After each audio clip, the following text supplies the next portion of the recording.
Airlines Confidential with Scott McCartney is made possible with support from RTX, Collins Aerospace, Pratt & Whitney, and Raytheon. Connecting and protecting our world. RTX.com. Infinity Flight, the leader in Cadet Academy flight training programs. InfinityFlight.com. Ontario International Airport in Southern California. SoCal So Easy. FlyOntario.com. The Executive MBA in Aviation at the University of Colorado, Denver. business.ucdenver.edu. And by Cirium, the world's most trusted source of aviation analytics, Cirium.com. We also welcome your business's support. Contact us at airlinesconfidential.com. Welcome to Airlines Confidential. I'm Scott McCartney, and we have a delicious show for you this week. We're going to talk food, we're going to digest the current reality of optimistic airlines amid pessimistic conditions, and we're going to feast on the rare treat of delicious slots at LaGuardia Airport being served up to carriers. No one better to slice into this plate of interesting airline protein than Charles Duncan, former executive at Continental, United, Norse, and WestJet, who now wears many hats, including working with airport concessions. Welcome back, Chef Charles. Well, thank you, Scott. I can assure you no one in my house would accuse me of being a chef, but I appreciate the title. It's always great to be on. And I'll tell you, you were in the opening there mentioning pessimistic conditions. And I must say, late last week, or maybe I think it was on Friday, I just sort of went through reading a wall of press stories on increasing credit card defaults and mortgage defaults and real estate agents who are leaving, their profession after 4 years of a slowdown, and the stagflation word is being kicked around a lot with increasing prices and slow and negative economic growth. All of which just gives me, frankly, indigestion, and certainly, is just hard to stomach. But in spite of that, I am genuinely excited to talk with Erik Olund, who's the relatively newly appointed Chief Executive Officer at Sky Chefs. And Sky Chefs has recently been rebranded from LSG Sky Chefs. And we're going to dig into the world of airline catering with knife and fork with Erik. So really looking forward to that discussion with you. And Scott, in addition to that, on this week's podcast, there was a big event last week, which is the CAPA Center for Aviation Airline Leader Summit.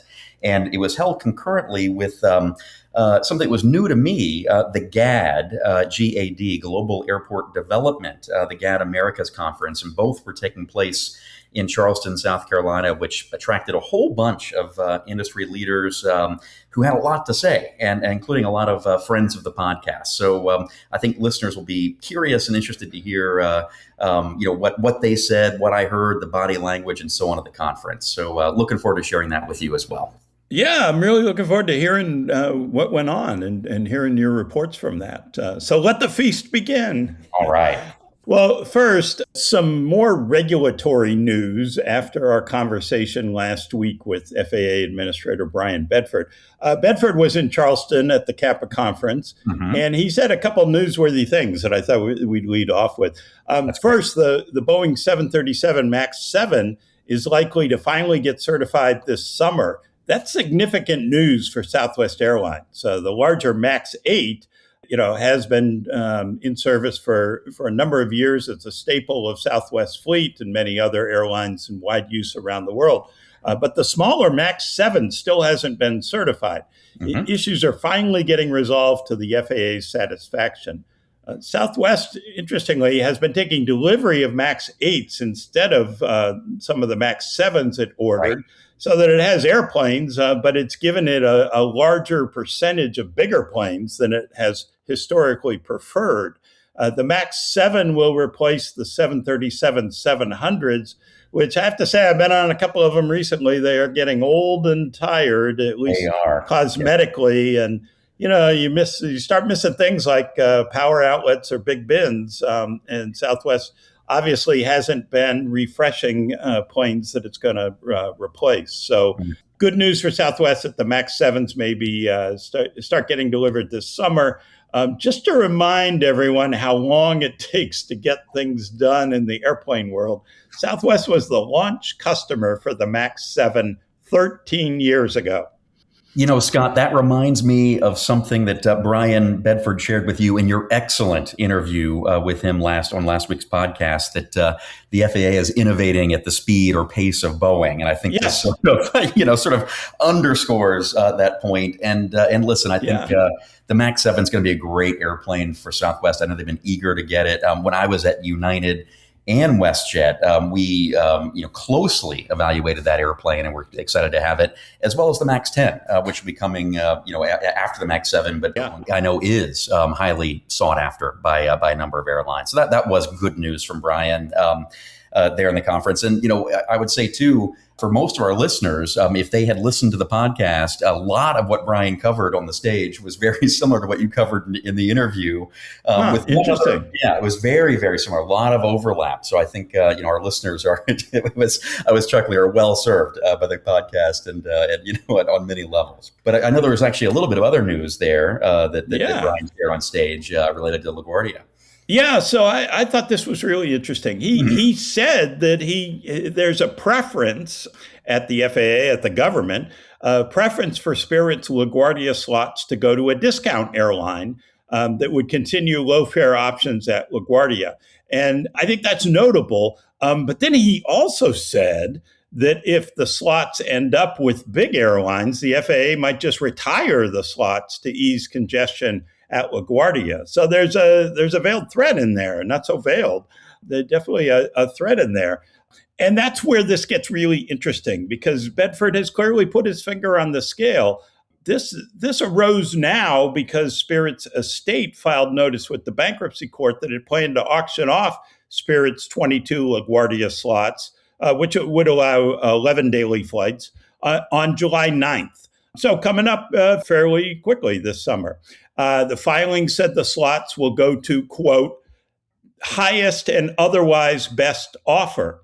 Spirit has previously estimated the value at $87 million, and that's money that the creditors badly want, right? They're losing far more than $87 million in Spirit's collapse. Right. So can the FAA really say, sorry, you don't get $87 million, we're retiring those slots and you get nothing? That is an asset that Spirit's estate has. My understanding of slot rules, and the U.S. has abided by international regulations on this in the past, is that an owner can sell the slots, but the government does have the power to approve the sale, or the requirement to approve the sale, and the government can consider competition and antitrust issues. So the FAA does have authority here. As anyone who flies into and out of LaGuardia knows, slots are not evenly distributed by any means among airlines. So looked up the numbers. Delta has 511 slots, American 327. Should Delta even try and bid? I think Bryan Bedford was putting Delta on notice, and probably American too. Don't even bother. Taking bidders out may reduce the price that the creditors can get for this. Well, what about United, which has 94 slots, or Southwest with 57? It's hard to argue that more Southwest service at LaGuardia wouldn't be good for competition there. At least I don't think that's the case. I think it would be good for competition there. Certainly Alaska, with only 12 slots right now, could be a bidder. But where would Alaska fly with more LaGuardia slots, unless it could get the New York, New Jersey Port Authority to make exceptions on its 1,500-mile perimeter rule? Mm-hmm. There are exceptions, right? Denver is grandfathered in, and the perimeter rules don't apply to Saturday. But Alaska would need exceptions if it wanted to offer more service, because presumably it would go to the West Coast. So what of Frontier, which currently has only 4 slots? Frontier would seem to be the apple of the Big Apple's eye. Yeah, absolutely. Calling Jimmy Dempsey. Are you interested? Let's make a deal. Yeah. Frontier could take over Spirit's gates in the Marine Air Terminal if it wanted the whole package. The historic Marine Air Terminal is on the other side of the airfield, and an airline like Southwest or United or even, or American, they're not going to want to split the operation. So then gates become an issue. Could Southwest Absolutely. take on more gates with its existing portfolio at LaGuardia? I'm just not sure. So gate access is going to be big in this. Spirit's gates are not very helpful unless an airline is willing to set up shop completely. Scott, just to jump in here, a couple of things. First, you're really right to call out the Marine Air Terminal. I took a visit in there. I think it was over the winter, a couple of months before Spirit shut down. It is a beautiful building and facility, and I think actually a historic building that's protected and can't be torn down. And it's physically, it's on this, it is physically removed and separated, and so would not, work for any other airline unless we were to move in wholesale. And that's what Spirit had, exclusive use of the building. In effect, there's a small FBO servicing some business jets in the building as well. But I'll tell you, I would love to find. I think it's really important. It'd be nice to find a good user for that building and not have it sit empty. And it's not clear what the Port Authority of New York, New Jersey is going to do with it. But I think even broadly too, and I was so impressed with Bryan Bedford in your interview. It's just clear he is, an executive. He's a pro. He knows the industry inside and out, and he's used to getting things done. And so I think it doesn't surprise me that he's putting his finger on the scale here and signaling an outcome that he wants to see. So it will be very interesting to sort of within the legal frameworks and dealing through bankruptcy and the creditors and everything else and maintaining competitive balance. What ends up happening here in LaGuardia. It's going to be a good one to watch. Right, because you've got conflicting interests here. The creditors want as much money as they can get, but they're going to be restricted in terms of who can bid. And if Frontier's the only bidder, Frontier's not going to give them a great price. Yeah, that's true. Yeah. Okay, by the way, I need to correct one thing I said to Bryan Bedford in last week's episode. My mistake, not his. I called him the first airline CEO to hold the top FAA job. Actually, David Hinson, who was President Clinton's nominee to lead the FAA, was a founder, chairman, and CEO of Midway Airlines before he ran the FAA. Wow. So thanks to our friend John Heimlich for pointing that out.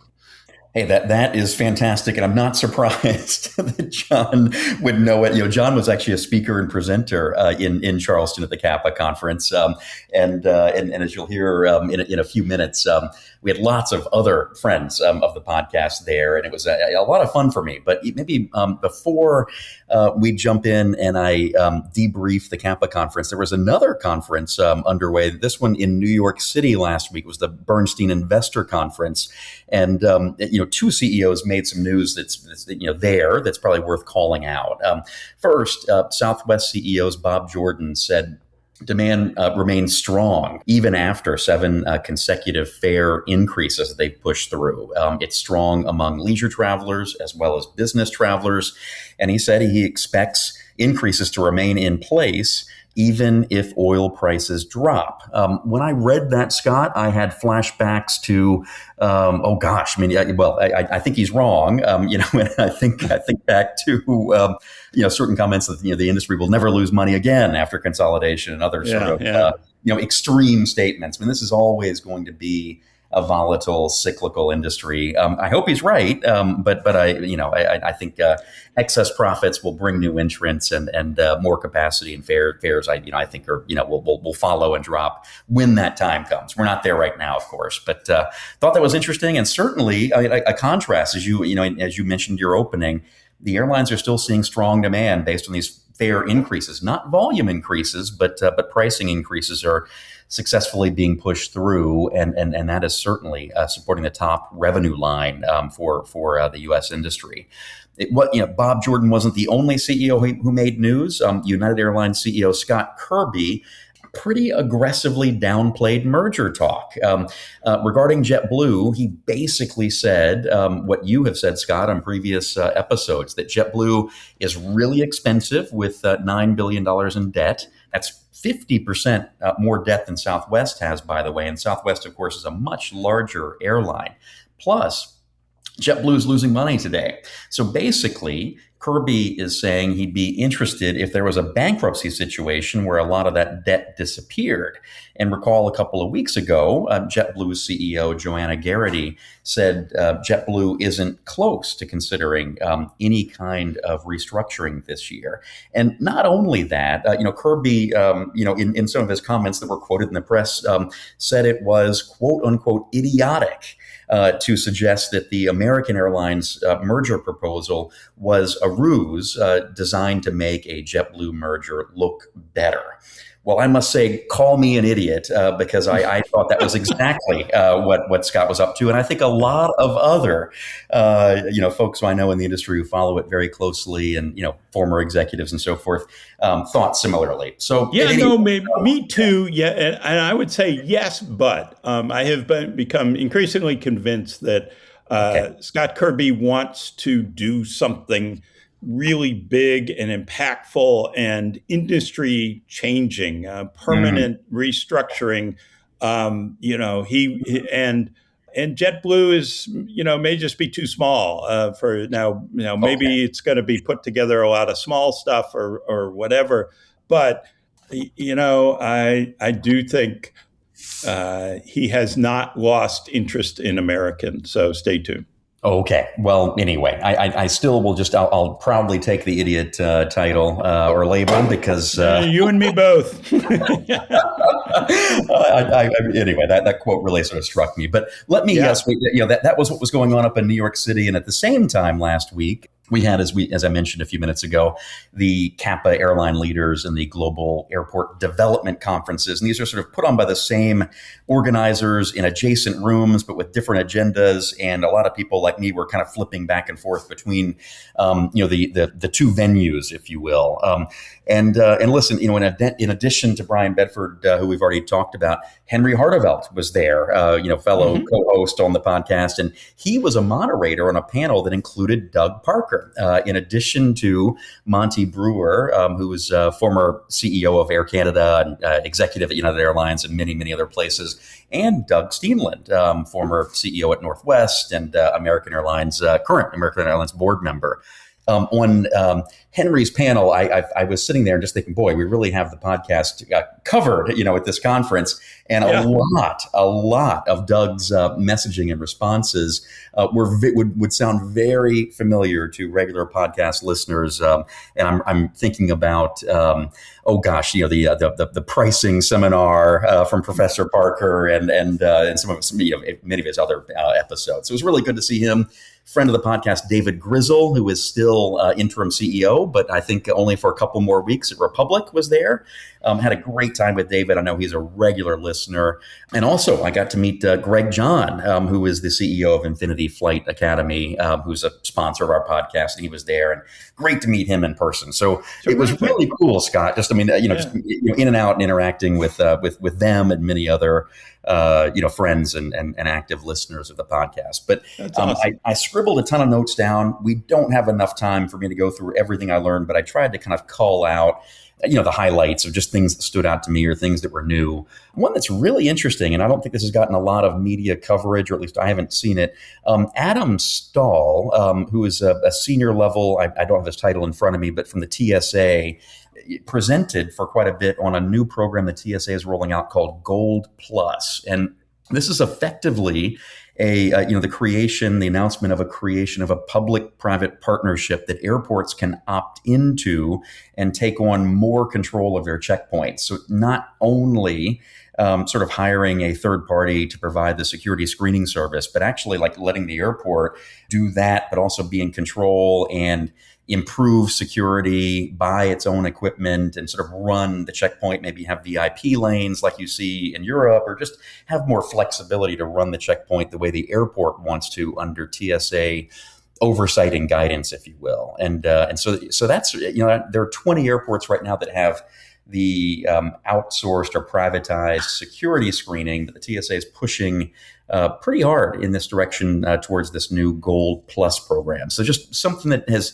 sort of piqued my interest, and I think is something to watch out for, in the weeks and months ahead, and see if airports are interested. Certainly after the government shutdown of the long lines, I mean, this would give the airports an ability to sort of control their own destinies, so to speak. So that's interesting. By the way, we had Adam on. He was basically the interim TSA administrator for a number of years. I remember we had him that on when he came into the office. Yeah.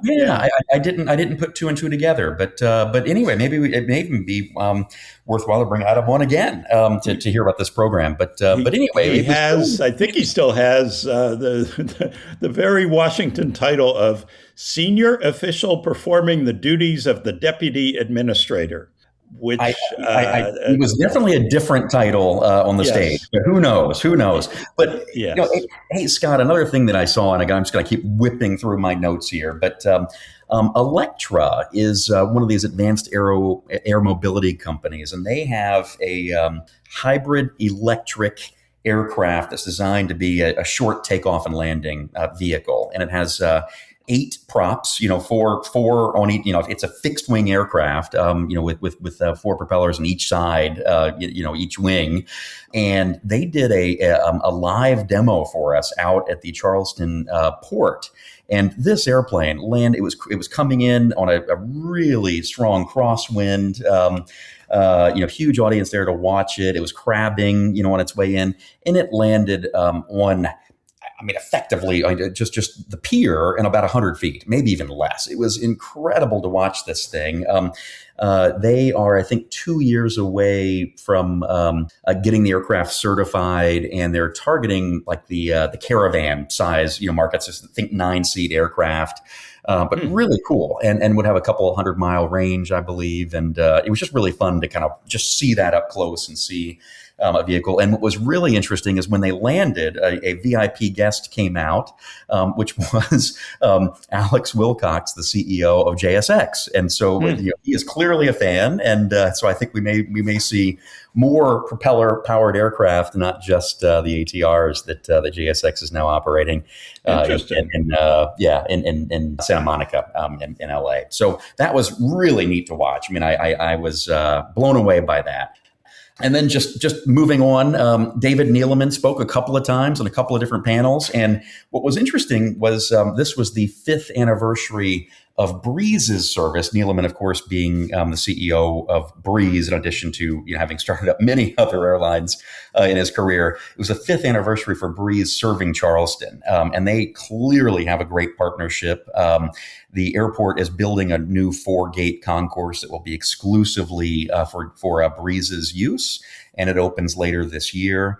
And and just as an aside on Charleston, what an amazing city! And I mean, they are clearly leaning into aviation and aerospace. I mean, just taking a look, if you haven't been in a while, the Boeing facility is just growing massively, and seeing all the 787 production and completed aircraft there on the ramp, and just all of the activity. It is just right in front of your face as you're getting dropped off at the terminal. It's just incredible. And we heard and spent a lot of time with city leaders and the airport director there, and kind of their approach to supporting the industry and so forth.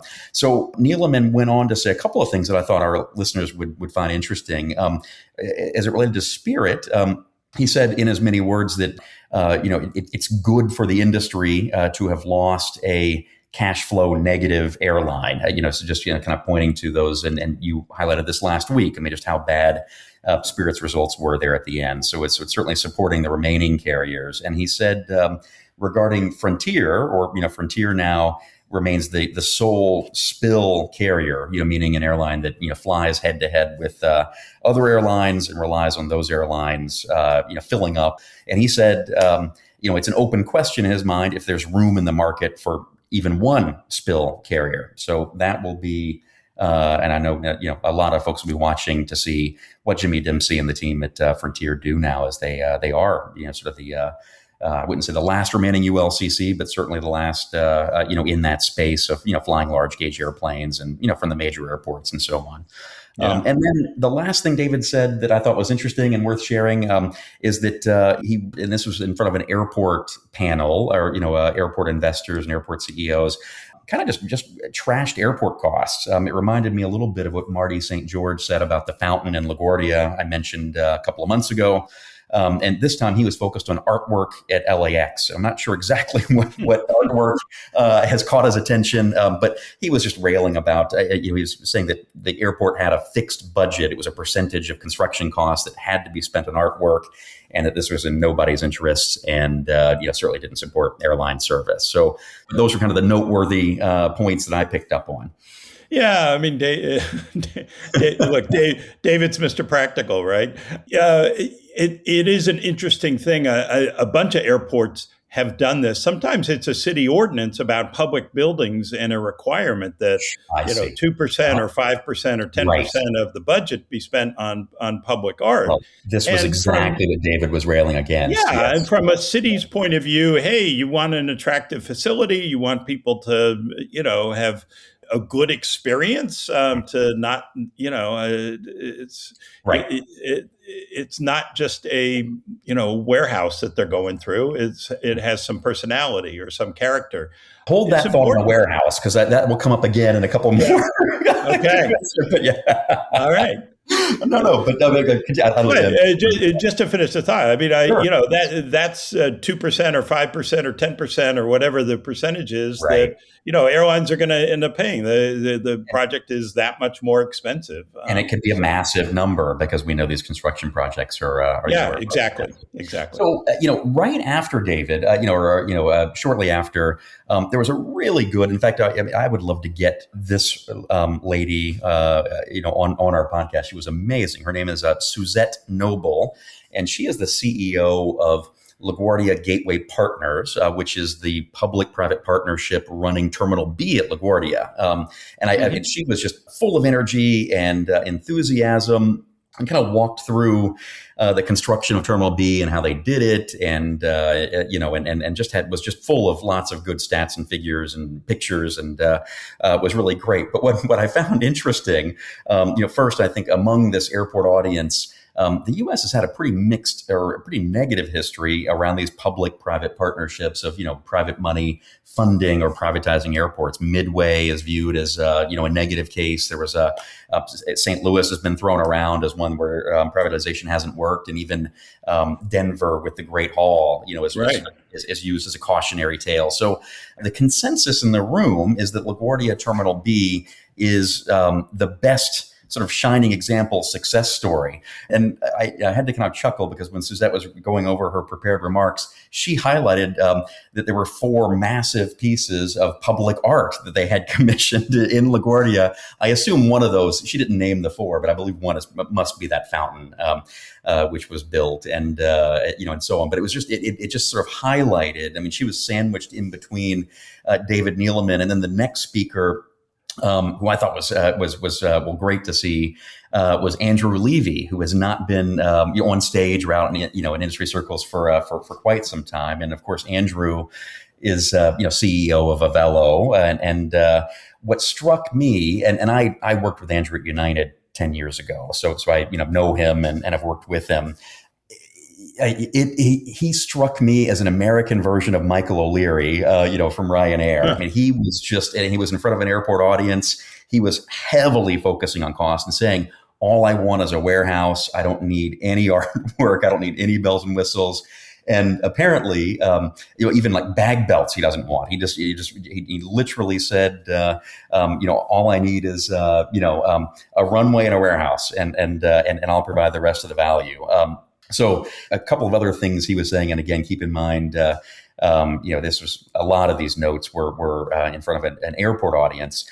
He confirmed that they will be entering McKinney, Texas, which of course is where you are, Scott, in the Dallas Metroplex, later this year. I know that's been long rumored and so forth, but he confirmed they'll be entering there. I thought it was interesting too. He said he was skeptical at first, but that they are now distributing their seats on Expedia, and it's been, in his words, surprisingly helpful as a distribution channel. So, so he certainly is accepting some higher costs for doing that. And he was asked what their greatest impediment is, and he actually highlighted Google Flights. That because their whole model is flying from airports like McKinney or Wilmington, Delaware, outside of Philadelphia, or Lakeland, Florida, in between Orlando and Tampa, and Concord, North Carolina, just north of Charlotte. And so, when consumers are going on Google Flights, his airports and his flights are not coming up, and he's been working really hard to get that to work. And he went on to say that he's focused on getting airport costs down to zero, meaning zero, CPE or cost per enplanement, and he would even want to push, again, very much in the Ryanair model, to be paid to serve airports. And I also thought it was interesting. He said that he won't do an airport deal in the future without an ownership stake in that airport. He said he has not achieved that yet. And so I think that probably includes McKinney, but that his next airport will include an equity stake. So anyway, really aggressive language, and very Michael O'Leary-like. He had it was frankly fun to listen to him speak, and he was full of spit and vinegar, as they say, and energy. And anyway, just really, really focused on that sort of hardcore ULCC model.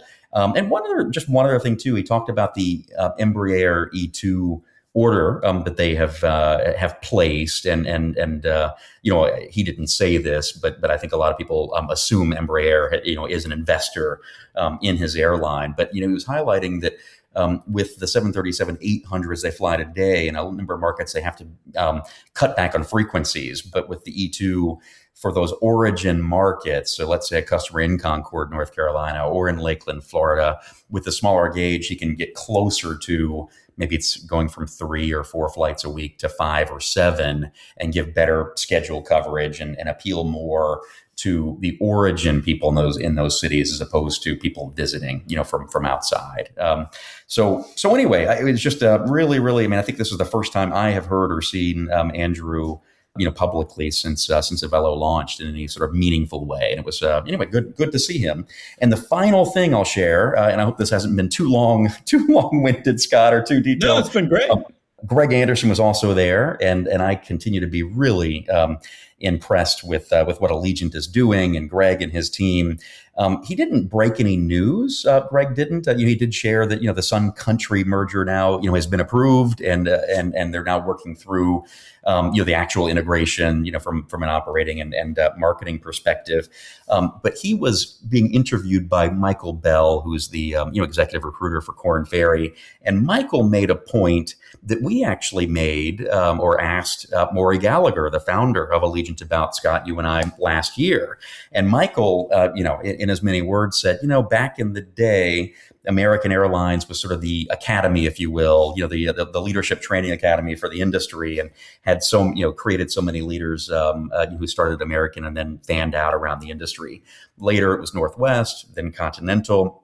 And he was just highlighting that really Allegiant has taken that role on. When you think about Andrew Levy and Jude Bricker and Tom Doxey and Lucas Johnson, and there are many. I'm sure there's several I'm forgetting, so apologies. But they they really have done a fantastic job of becoming almost a leadership academy of sorts. And that was something that Michael had picked up on, and I know you and I did as well when we were talking to Maury last year. So I thought it was just kind of interesting, and another connection back to our podcast. So yeah, fascinating. Thank you, Charles. A lot to cover, but great reporting. Thank you. Hey, speaking of reporting, I also met your Wall Street Journal colleague, Allison Sider, was there as well. It was great. Yes. I mean, it was a great week. Thoroughly enjoyed it, and anyway, but I appreciate the folks from CAPA and Gad letting me be there and scribbling my notes down, and hope our listeners enjoyed picking up on a few of those highlights. That's awesome.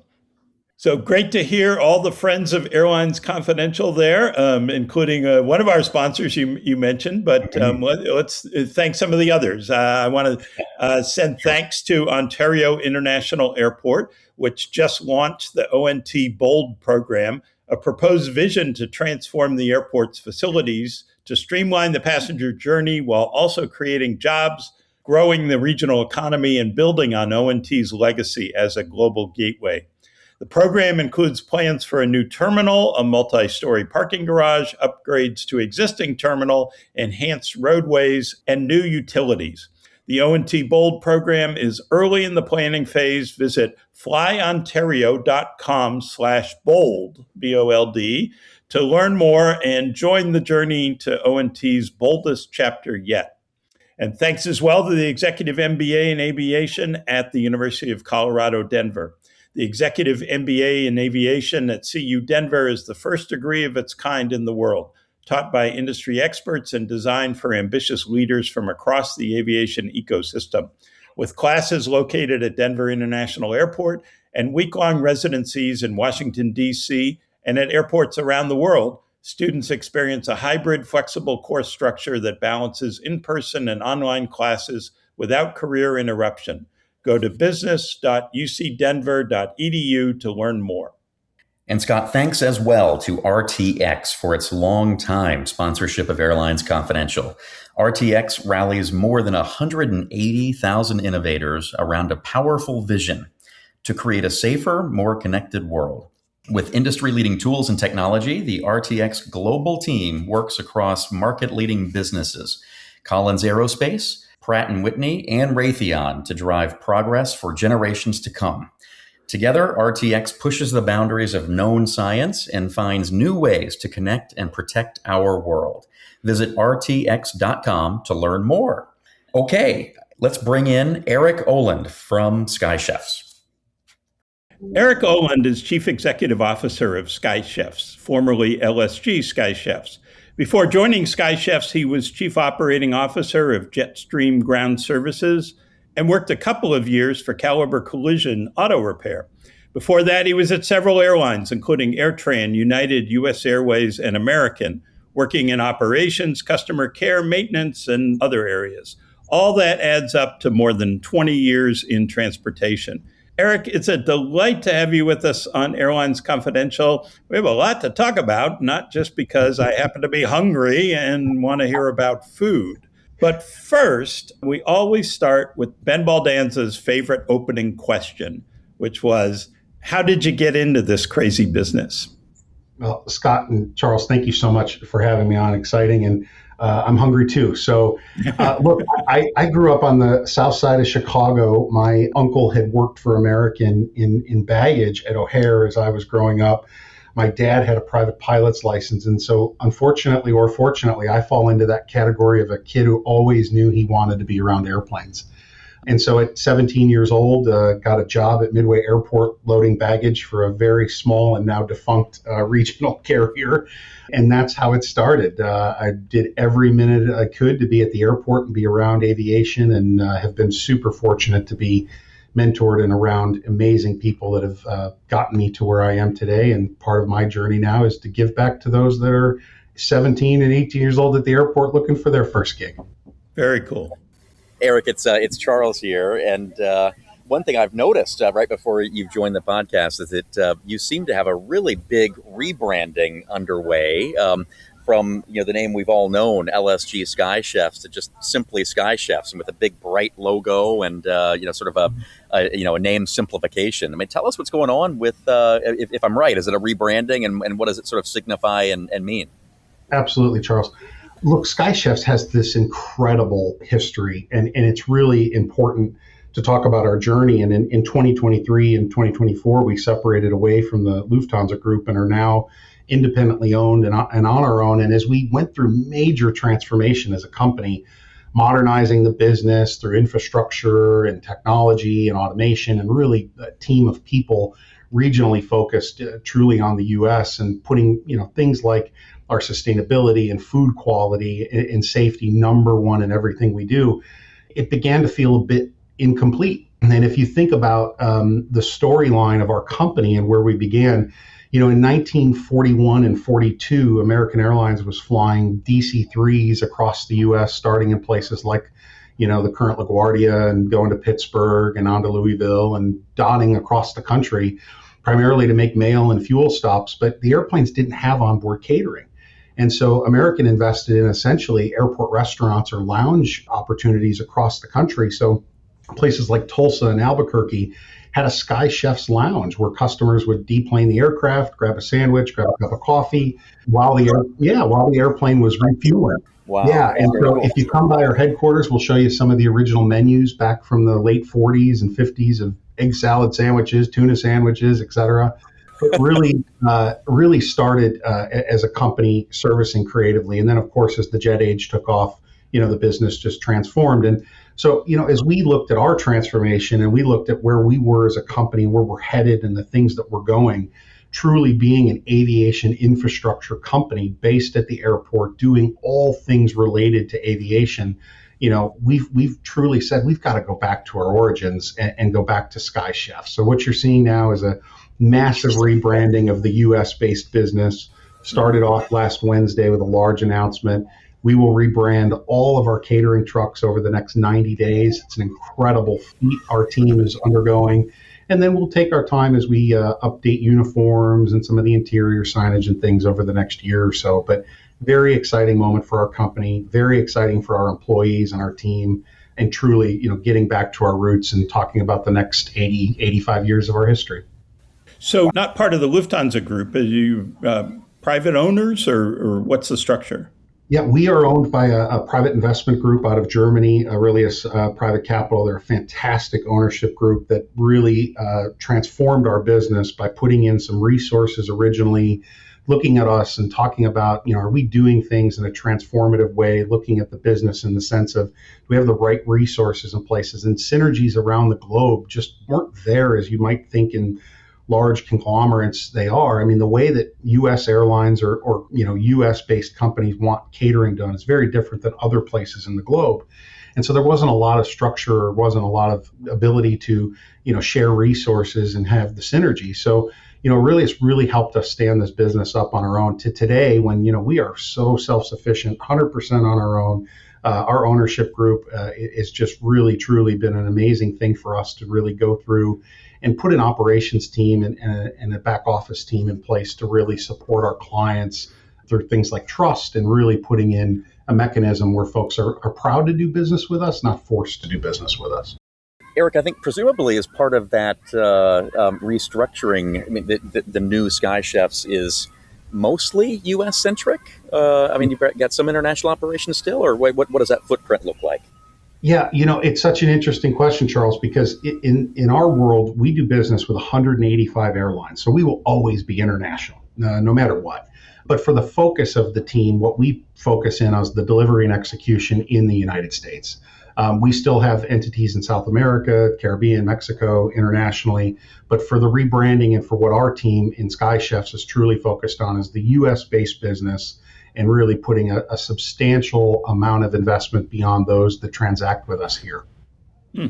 Interesting.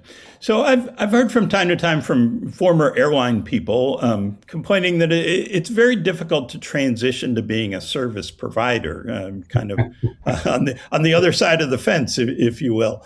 You spent most of your career at airlines. How has the adjustment been from customer to supplier? Another great question. Scott, I think when I think of my time at the airlines, of how blessed we were with an incredible amount of folks that are proud to wake up in the morning and go to work at places like American and United and Delta, et cetera. The incredible sophistication around working for an airline, from the supply chain, the finance, the HR, the IT. They're some of the hardest working people that I've ever been around. And you're right, there is a definite difference between being at the airline to being at a supplier. But I think what's really interesting is the way I look at it is that instead of looking at kind of a vendor versus airline relationship, it's really operational partnership. And we're both trying to solve the same problem. So trust matters enormously about what we do with each other.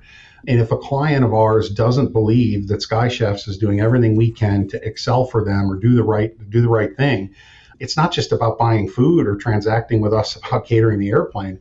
They buy the reliability. They're buying consistency, and they're buying that recovery capability when things go wrong. Dallas Fort Worth was on a ground stop for 3 hours yesterday. They're buying the ability for Sky Chefs to be able to support them when things outside of their control go wrong. And I think for me, it's been my goal to kind of educate our organization, and we've brought some fantastic leaders on from the airline to really invest in that so that they come with the equipped knowledge of what a station manager or GM or a flight attendant or a network ops center person goes through in a day so that we can deliver the product better for them. Super interesting, Erik. You mentioned trust, and I think a lot of our podcast listeners, will be familiar with Sky Chefs and know what you do. I think for the flying public, my sense is, I think about my parents or my brother, folks in my family who aren't in the industry, they probably are only aware of caterers when you're in the news for the wrong reasons, and this doesn't happen very often from my point of view. Maybe, you may be aware of more cases, but I think recently American has been round trip catering their Heathrow flights because of an issue with their kitchen in London. And I remember also in London, a competitor of yours, I think, was shut down for, this is probably a decade or more ago, but for like a good couple of week period where BA didn't have any onboard food for that period of time. And so, that's when it breaks into the public realm. And so I'm just sort of wondering, that's sort of my sense, and, you're in the business directly. But I'm just wondering, when you're thinking about running a company, is it really just a commodity service that you're providing the food the airline has maybe already sourced somewhere else, and you're providing that last mile delivered to the airplane, or in kind of really as a commodity? Or, are you trying? I'm sure you are trying, but how do you add more value so you're differentiated and not just a commodity player? Because I see similarities between your industry and even the airlines as they try to become, companies that aren't selling just an air ticket and a seat. Yeah, Charles, absolutely. I think I absolutely agree with you. I think the industry can become commoditized, especially if the focus just is on price, right? And I think we create real strategic value by looking at, kind of the full picture that it takes to produce. So if you think about airline catering, you got to step all the way back to inception. And that is months or even sometimes year prior to a meal hitting an airplane, of where you're looking at menu design and trends, and you're analyzing. We have a team of 30 executive chefs who are just remarkable at what they do, getting into market performance, getting into foods that are really coming around or hot or hip at the moment. And then, we design the menu and really begin with some of our clients to talk about, where does this going to fly? What is this international? It's going to go on all your routes, certain. And then from there, the work really begins, because then you're talking about the procurement of the supply chain. You're talking about the food safety, and are you trustworthy? With what vendors are you getting? The cold chain logistics, if you will, of delivery. And then we get it to the kitchen at the airport, and now we've got to put it together, right? So we've got a local team, and then, and then it has to go through security, and then it has to be put on the truck, and the truck takes it to the airplane. So that precision is down to, minutes of loading it onto the aircraft. And then ultimately the final result is the onboard experience. Is the flight crew pleased? Do they have everything that they were expecting?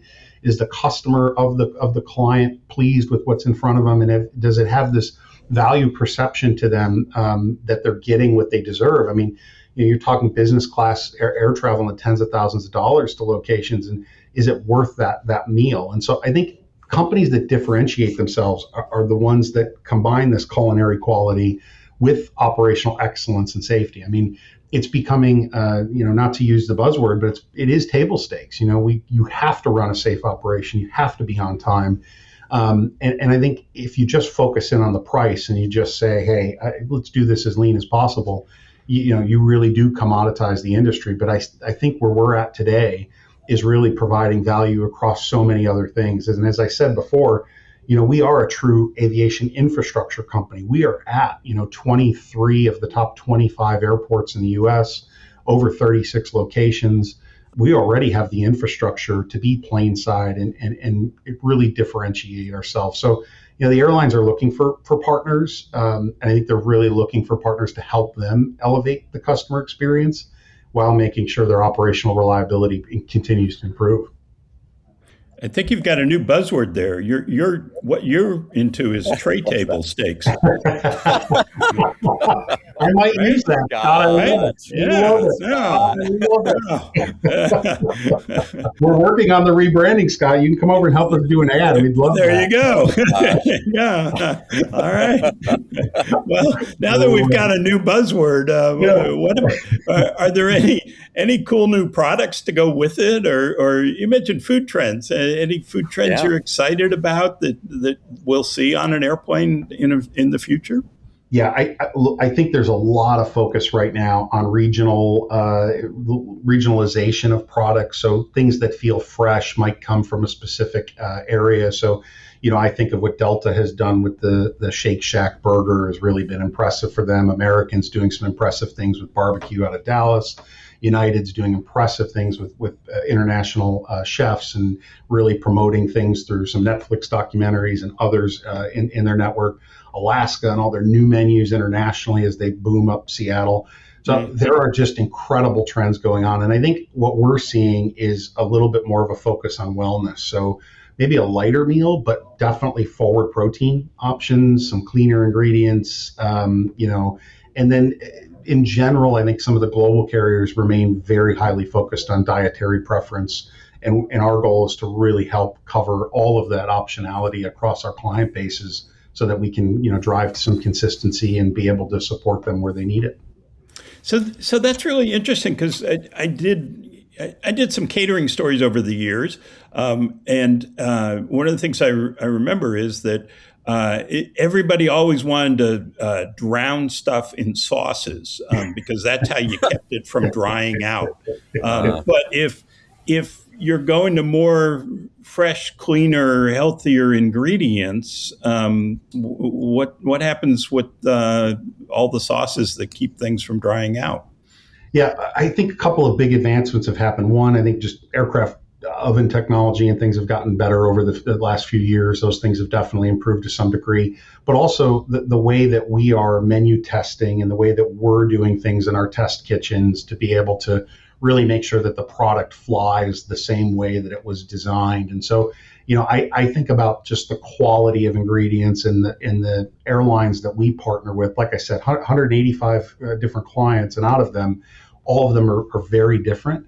But it's really unique how they partner together with our executive chefs teams to understand exactly what they want and how to make that onboard experience the most valuable. I mean, again, all the work that we do behind the scenes, starting a year out or so, doesn't really matter if the execution when the item hits the tray table isn't there. And so, our flight attendants are what we view as our number one customer. And then, of course, the customer on the airplane, their number one customer. So if those two things don't pan out or they don't look right, Scott, the last thing we want to do is drown it in more sauce. I mean, so the team's very reactive to them to be able to stay in front of them and follow the trends. Yeah. Right. Hey, Erik, you rattled off a number of U.S. airlines and different things they're doing, with sort of their food innovations and so forth. One thing I think our listeners would love to hear more about is just like the spending on meals these days. And I think you also talked about, the old days, kind of maybe a bit more of a focus on cost at airlines. Can you, and not looking for you to share any information that you can't share, so don't name any names, but roughly speaking, what does it cost an airline, or what do you charge an airline for an international business class meal, or even a coach meal? And do you see a wide range of just the spend by airline, or are they all kind of in line with each other? Yeah, I think it would be no surprise to everyone that there is an enormous range depending on the airline strategy, the stage length, the service philosophy, and cabin, right? So, international first class menus versus domestic short haul enormous ranges, and those could range from hundreds of dollars each way. But international premium cabins can become increasingly sophisticated. And so, I mean, I'm thinking of, ultra long haul flying with multiple courses, custom plating being done by the onboard crew, specialty beverages, cocktails, mocktails, premium desserts, super high end ingredients. Some clients transitioning into organic or cage free and all of those kind of things at their choice. But importantly, I think what for us is the most important is we help make very different strategic decisions for every type of client. And whether we were supporting the Spirit team or an ultra low cost carrier, they're just as passionate about the onboard product offerings as a super high end international long haul carrier, Emirates, Etihad, someone of that. They both have those conversations, just in different quantity and different range. But it could be enormous swag to each side of the spectrum, Charles. Does one airline know what the other is spending? Does airline A say, "Oh, airline B up their spending, so we're going to up ours"? Or it's interesting, Scott. I think where airlines are really focused right now is looking at the KPI or NPS scores on board the airplane of how things are flying with their clients. Yeah. But from our perspective, certainly I would say that the airlines are very competitive to make sure that there isn't a disparity in service of what they're offering. And some may choose to put more in the lounge on the ground than they do in the air, or vice versa. But for the most part, these are programs that are very well monitored internally amongst themselves. That they've got a good idea from a competitive standpoint that they don't fall short. Mm. Erik, on that point, I'm curious. You mentioned the on-ground lounges, and I'm reflecting back on that history, that beautiful history of Sky Chefs and its beginning in this way. Do you look at food waste coming off? And just kind of occurs to me that especially as U.S. airlines are really upping their game with the business class lounge food, maybe some customers are choosing not to eat on the airplane. How are airlines or you guys sort of dealing with that, or is it just sort of leave the catering alone and I guess some extra food would be not used, or am I thinking about it the wrong way? Yeah, I think it's more the first part. I think the fact that it is the minute that we see a product not getting the traction, whether it be a shelf stable snack or whether it be a full-fledged meal that someone doesn't like the chicken that was just put out, and there's something about it that the feedback or the take rate on that's much lower. You think about buy before you board or pre-order menu options where we can really get a insight to what we're doing. We can quickly pivot and make quick decisions. And so we've got a large partner who recently did something and didn't fly as well as they would have liked. So we pivoted with them, designed something different, quickly made a quick change. It's become one of their top menu items now with the quick change we've done for them. Again, I think that's the value we provide, but absolutely making sure that what's on the airplane gets consumed, what's on the airplane is valuable. Galley space is one of the most important things for airlines, and not letting any of it go to waste is key. So, Erik, I know you're fairly new to Sky Chefs. About a year and a half? I think you came in as senior vice president. I'm curious if the technology has changed in terms of food storage and food reheating, or do you know, has it been pretty much the same for a while? The storage and the reheating, those are the big challenges in the business, right? Yeah, I think some of the supply chain too, Scott. I think, when I look at technology in the catering space, we're pretty immature at the moment. And so, we're focused on some of what I'd call, it's not sexy. It's not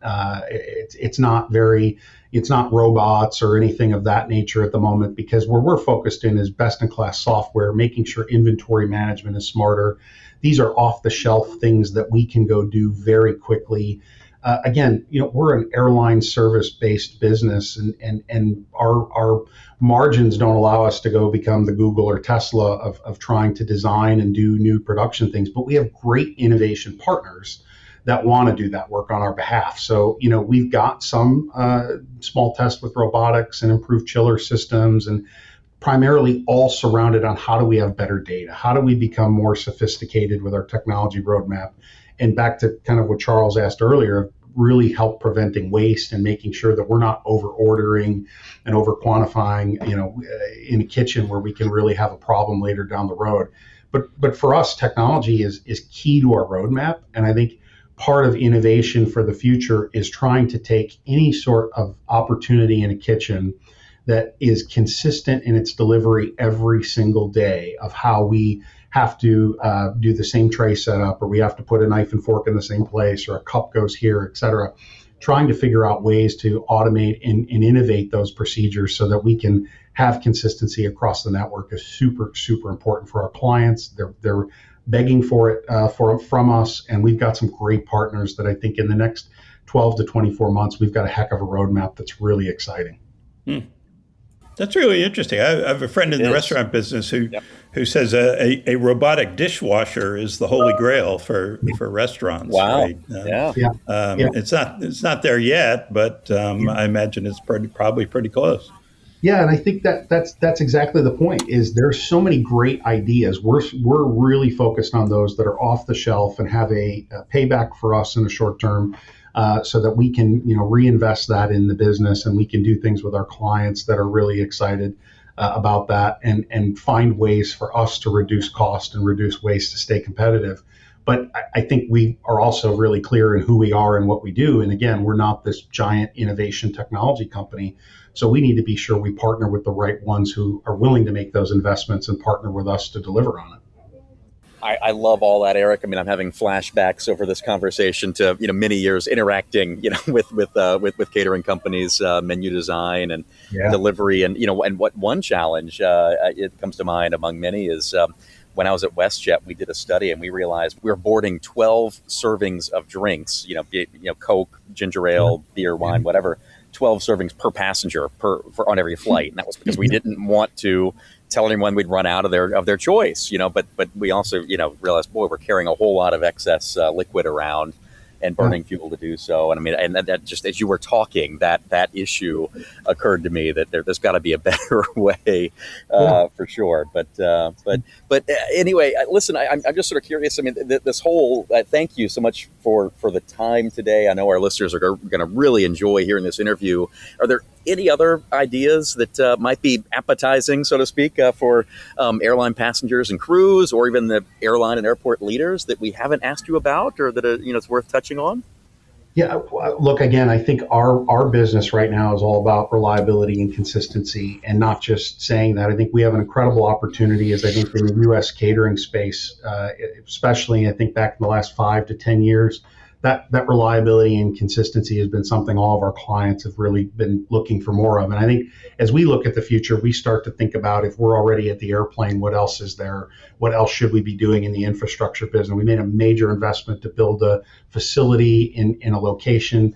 Are there other things that we can do that provide value? And frankly, our clients are asking us that. So, we want to collaborate more deeply with all of them, and we want to be a lot closer to operate seamlessly together and kind of share in that. And I think some of our greatest successes right now are some of the clients that are spending an enormous amount of time with us, really learning what we can do better for them. They can partner with us, and it's all about connecting people and cultures every single day.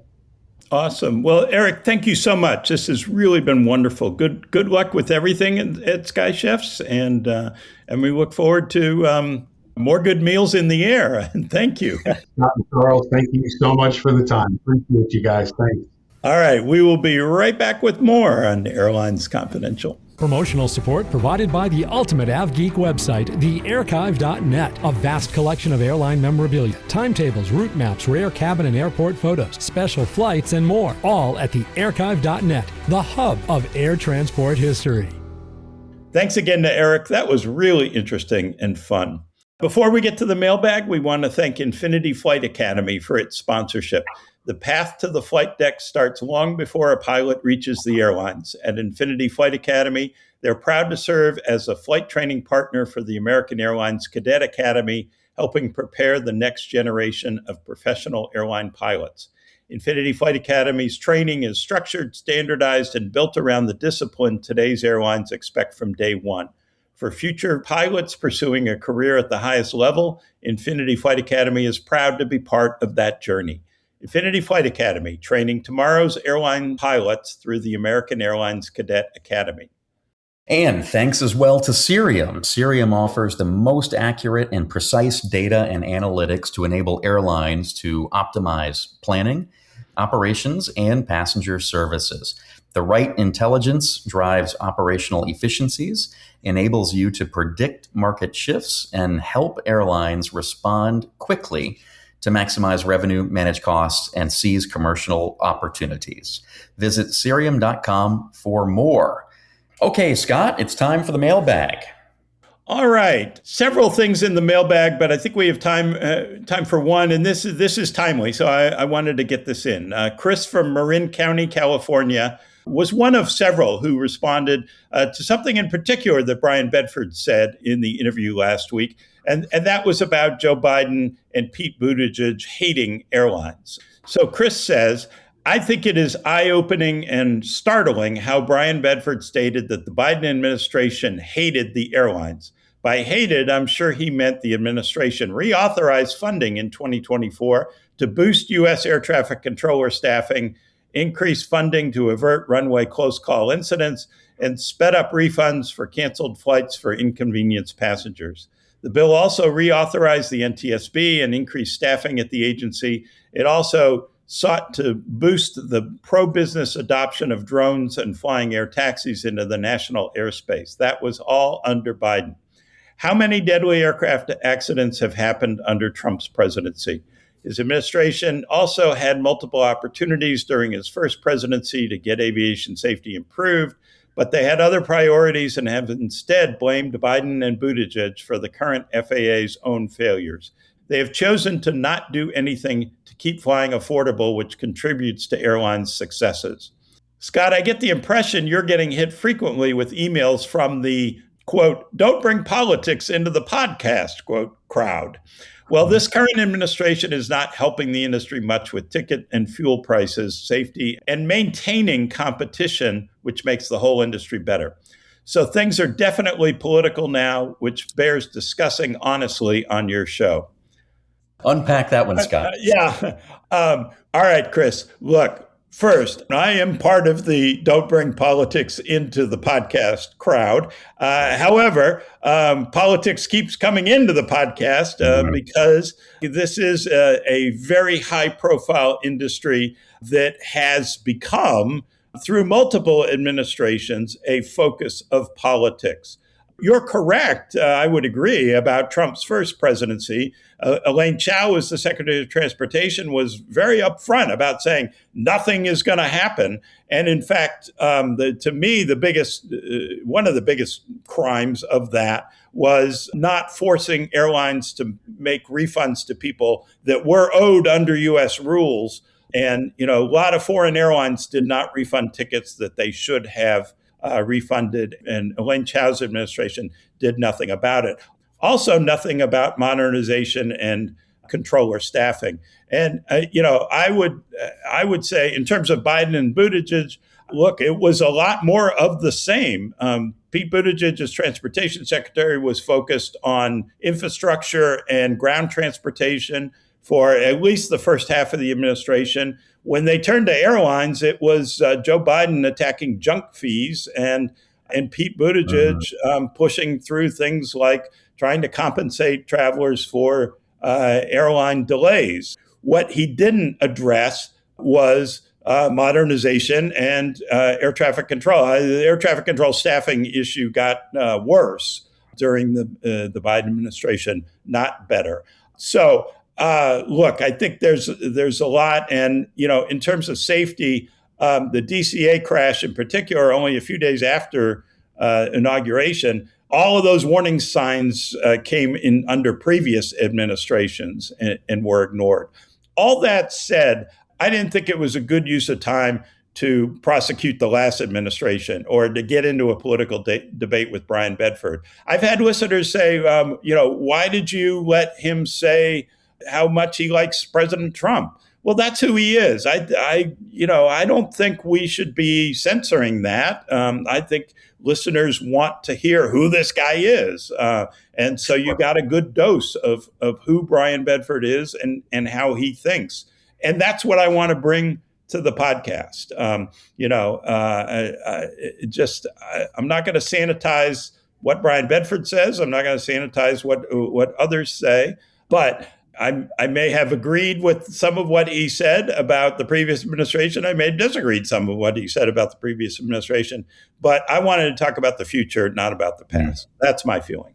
Am I off base, Charles? No. Listen. I mean, I appreciate Chris's email and certainly the sentiment. And as I said before, I thought it was an outstanding interview, and I think you're exactly right. I mean, our listeners got a chance to hear directly from Bryan Bedford and so on.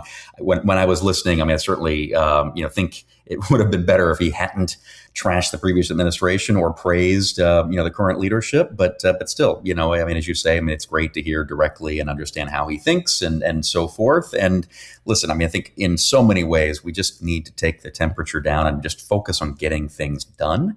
And not politicizing or weaponizing. I mean, I've been personally so frustrated, over the past year, just that our industry becomes this punchy bag. And if we can just again, take down the temperature, the rhetoric, and just focus on getting things done. And like you, I mean, I was actually excited to hear you were so positively oriented and hopeful that things will get done coming out of that. So and that is apolitical. I don't care who gets it done. I just want to get it done. And more if somebody gets it done, if Bryan Bedford can get it done, I'd be the first to get in line to build the statue for him. There you go. You go. All right. Well, speaking of getting it done, I would say we've gotten it done this week, Scott. I think we got it done. Yes. Excellent job, Charles. It's been a delight. Thanks again to Erik Olund. Thank you for all the insights and sharing the important conference and everything else with us. Really appreciate it and look forward to a lot more. Well, thanks, Scott. It's always a pleasure. And thank the listeners for hanging in there and wish everyone a great week. All right. I'll be back next week with the aforementioned Henry Harteveld and another very special guest, Glenn Howenstein, who recently retired from Delta after a brilliant career transforming that airline into the powerhouse that it is. So I think that'll be very interesting to hear from Glenn. It will indeed. I can't wait. All right. Have a good week, everyone. Thanks for listening. This podcast is produced by Mass Media. Info@massmedia.net.